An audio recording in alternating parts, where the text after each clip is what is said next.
Hello, সবার কি অবস্থা? আসসালামু আলাইকুম। তৌফিকেস গার্ডেন অ্যান্ড ব্লগিং চ্যানেলে আবারও সবাইকে নতুন একটা ভিডিও দেখার জন্য ওয়েলকাম করছি। আশা করছি যে যেখান থেকে আমার আজকের এই ভিডিওটা দেখছেন সবাই অনেক ভালো আছেন। ভিডিওর শুরুতেই যেটা দেখাচ্ছি সেটা হচ্ছে ইনডোর প্ল্যান্ট ডেকোরেশন আইডিয়া। আর আজকে যে প্ল্যান্টটা আপনাদেরকে দেখাচ্ছি এটা হচ্ছে মনস্টার। এটা এক ধরনের মানি প্ল্যান্ট বলা যেতে পারে, মানি প্ল্যান্টের একটা প্রজাতির। আর এই গাছটা আমার ছাদে আছে, দেখতে পেলাম যে বেশ কয়েকটা লতা এদিক সেদিক ছড়ায় আসছে, তাই সেখান থেকে 2-3টা লতা নিয়ে আসছি। তাই ভাবলাম এটা আমি বাসায় ডেকোরেশন করে রাখি, সেটাই আপনাদেরকে দেখাচ্ছি।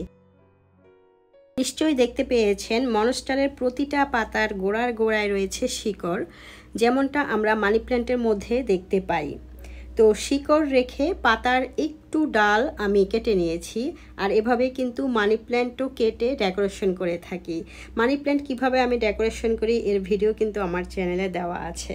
তো যাই হোক, মনস্টারের পাতাগুলো আমি একটু ডাল রেখে আর শিকড় রেখে এভাবে কেটে নিয়েছি। এখন আমি এগুলোকে একটা কাচের জারের মধ্যে সুন্দর করে ডেকোরেশন করব। এরই মধ্যে আপনারা অনেকেই জেনে গিয়েছেন আমি প্রচুর পরিমাণে শর্ট ভিডিও শেয়ার করে থাকি আমার এই চ্যানেলে।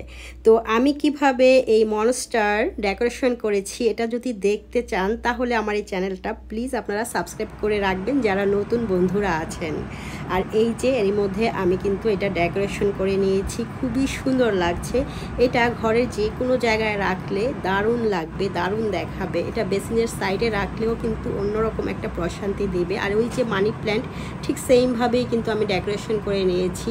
আরেকটা ভিডিওতে কিন্তু দেখিয়েছিলাম এরই মধ্যে মানি প্ল্যান্টের শিকড় চলে আসছে। আর এই যে মনস্টারটা দিয়েছি না, আশা করছি এটার মধ্যে অল্প কয়েকদিনের মধ্যে শিকড় আসবে এবং নতুন পাতা বের হবে।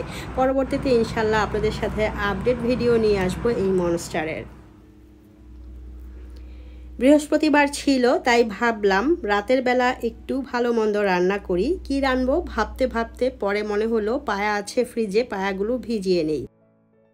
এগুলো হচ্ছে গরুর পায়া, ঠিক একইভাবে খাসির পায়া দিয়েও কিন্তু রান্না করা যাবে এই রেসিপিটা। সবসময় তো আমরা নেহারি টাইপই খাই, বাট আজকে যে পায়া রান্নাটা আপনাদেরকে দেখাচ্ছি এটা হচ্ছে কড়াই পায়া রেসিপি। আর এটা যে এত টেস্ট জাস্ট কেউ না খেলে বুঝতে পারবে না। সচরাচর আমরা যে পায়া দিয়ে নেহারিটা রান্না করি সেটা কেবল রুটি পরোটা দিয়ে বা নান দিয়ে খেতেই ভালো লাগে, বাট আজকে আমি যে কড়াই পায়াটা রান্না করছি এটা কিন্তু ভাত পোলাওয়ের সাথে খেতেও অসাধারণ লাগবে। সেই জন্য আমি যখন পায়াগুলো ফ্রিজ থেকে বের করে ভিজিয়েছি, সাথে কিছু সলিড মাংস কিংবা হাড় সেগুলোও কিন্তু নিয়ে নিয়েছি। এর মধ্যে খুব ভালো করে পায়াগুলোকে ধুয়ে কড়াইতে নিয়ে নিয়েছি। এদিকে চুলায় আমি বেরেস্তা বানিয়ে নিচ্ছি। বেরেস্তার পেঁয়াজ হতে হতে আমি এগুলোর সাথে মশলা দিয়ে দিচ্ছি। এখানে আমি প্রথমে 1 টেবিল চামচ ভর্তি করে হলুদের গুঁড়া দিয়েছি, তারপর ভাজা ধনিয়ার গুঁড়া 1 টেবিল চামচ দিয়েছি, আর লবণ দিয়েছি টেস্ট অনুযায়ী। কাঁচা পেঁয়াজ অল্প পরিমাণ দিয়েছি যেহেতু বেরেস্তা দেব। আর এদিকে সব গরম মশলা আছে, পেঁয়াজ, এলাচ, দারচিনি, গোলমরিচ। তো এলাচ আর গোলমরিচটা আমি একটু ক্রাশ করে আর কি হালকা গুঁড়া করে দেব, এতে করে এগুলো যে দাঁতের নিচে পড়ে না, খাওয়ার সময় কামড়ে পড়ে তখন বেশ বিরক্ত লাগে, বিশেষ করে আমার ছেলে খুবই বিরক্ত হয়। তাই আমি এই হামানদিস্তার মধ্যে একটু ক্রাশ করে নিয়েছি, এখন আর দাঁতের নিচে পড়বে না। এখন দিয়ে দিচ্ছি রসুন বাটা, আদা বাটা, আর হচ্ছে এখানে আমি শুকনো লাল মরিচ কিছুক্ষণ আগে ভিজিয়ে নিয়েছি, একটু নরম হয়ে গেছে। এখন এগুলোকে পাটায় বেটে নেব। আর মরিচগুলো বাটার আগে আমি বেটে নিচ্ছি কাঁচা জিরা আর 3টে কাঁচামরিচ। তো এইভাবে আজকে যে পায়া রেসিপিটা করতেছি না, এটা জাস্ট টেস্টের জন্য করতেছি।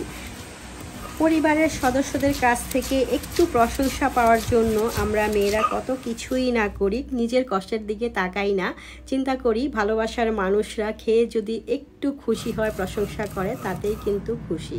এরই মধ্যে আমি জিরা আর কাঁচা মরিচ বেটে নিয়েছি। তো কাঁচা জিরা এভাবে পাটায় বেটে কিছু রান্না করলে খুব সুন্দর একটা ফ্লেভার দেয়। আর এদিকে আমার কাজের সহকারী শুকনো মরিচটা বেটে দিয়েছে, আমি সেখান থেকে কিছুটা মরিচ এনে এখানে দিয়ে দিয়েছি।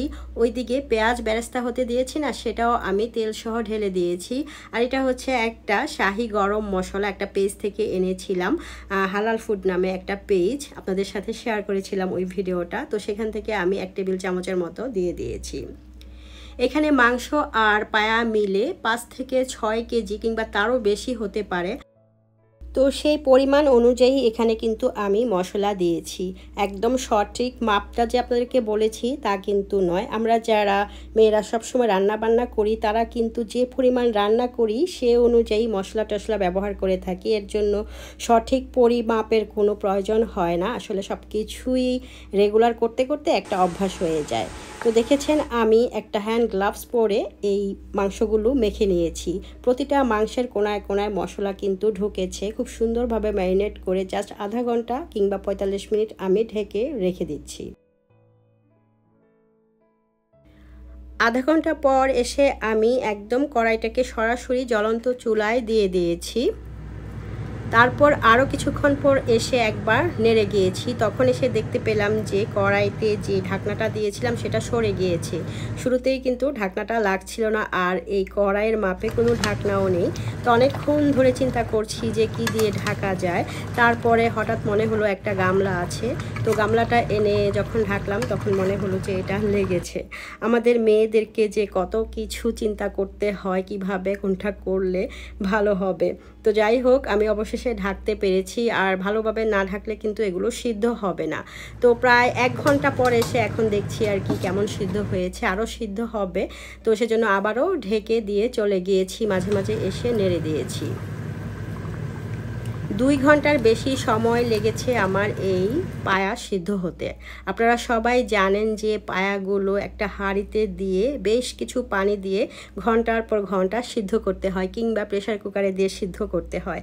যেহেতু ছড়ানো কড়াই, সো এটা সিদ্ধ হতে কিন্তু বেশ সময় লেগেছে। মাঝখানে যখন নাড়তে এসেছি তখন দেখেছি যে পানি অনেকটাই শুকিয়ে গিয়েছিল, বাট মাংসগুলো সিদ্ধ হয় নাই। তখন আমি গরম পানি কিন্তু দিয়ে দিয়েছি। তো পানির দরকার হলে অবশ্যই পানি দিয়ে সিদ্ধ করতে হবে।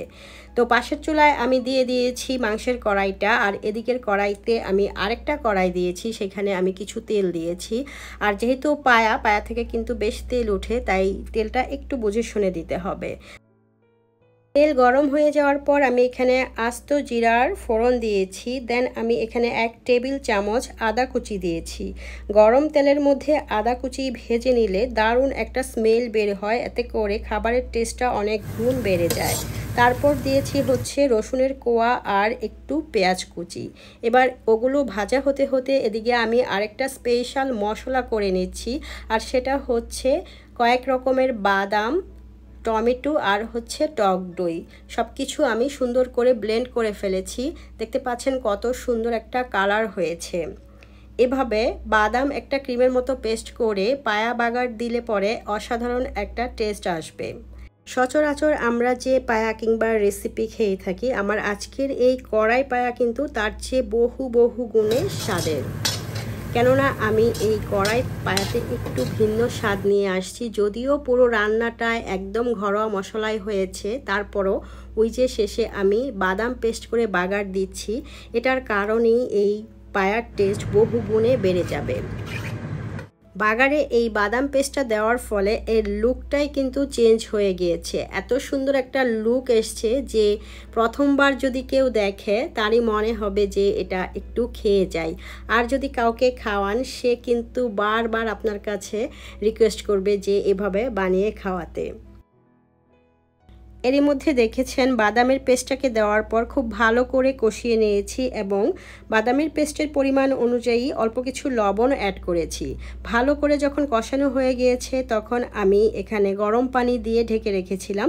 টকবক করে যখন ফুটে উঠেছে তখন আমি ঢাকনা খুলে পাশের চুলায় যে পায়া সিদ্ধ হতে দিয়েছিলাম সেখান থেকে আমি একটা একটা করে এনে দিয়ে দিচ্ছি। কড়াই ধরে ঢালতে যাচ্ছি না, কারণ ছিটে আসবে সেই জন্য।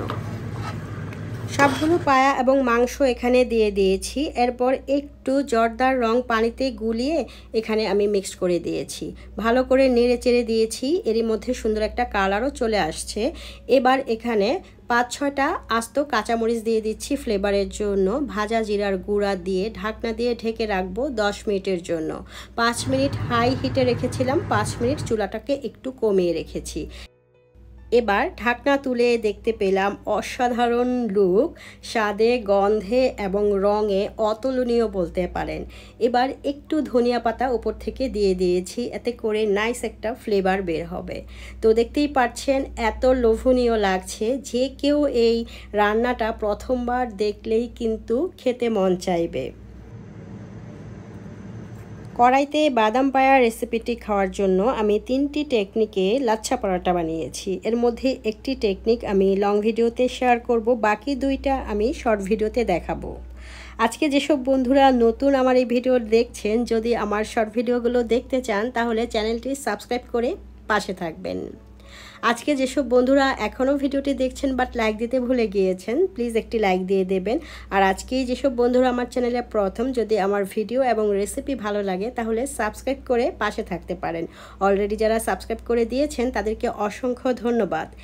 আমি কিন্তু দেখেছি এরই মধ্যে অনেক নতুন বন্ধু আমার পরিবারে যুক্ত হয়েছেন, এতে করে আমি অনেক বেশি খুশি এবং আপনাদেরকে অনেক বেশি ধন্যবাদ। এভাবেই আমাকে আগামীতেও সাপোর্ট করে যাবেন। আজকের এই ভিডিওটি কেমন ছিল কমেন্ট করে জানাতে ভুলবেন না। তো আজকে আমি এখানেই বিদায় নিয়ে নিচ্ছি। বিদায় নেওয়ার আগে বলে দিচ্ছি অসাধারণ টেস্ট ছিল আলহামদুলিল্লাহ।